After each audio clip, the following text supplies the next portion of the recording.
balita, buong pagmamalaking inihayag ng Senado ang mga nagawa ng mataas na kapulungan ng Kongreso sa kabila ng PDEF scam na kinasangkutan di umano ng ilang mga senador. Para sa detalye, balitaan mo kami Julius Disamburo. Inanunsyo ng mataas na kapulungan ang naging accomplishments nito para sa unang 3 buwan ng taon. Ito ay kasabay ng kanilang adjournment of session para sa Lenten break. Mahigit 1 buwan din ang nasabing bakasyon kung saan ika-5 ng Mayo pababalik ang sesyon dito. Sa isang panayam, sinabi ni Senate President Franklin Drilon na ilan sa mga panukala dito ang natalakay na at matagumpay na naipasa. Kabilang din aniya pagkakapasa ng Freedom of Information Bill na gaya ng kanilang ipinangako para sa pagiging transparent sa publiko.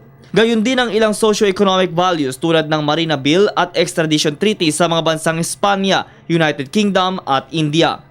Patuloy pa din naman aniyang isinasagawang investigasyon ng Senado hinggil sa issue ng maling paggamit ng pondo ng bayan o pork barrel at tuluyan ng makamtan ang buong katotohanan.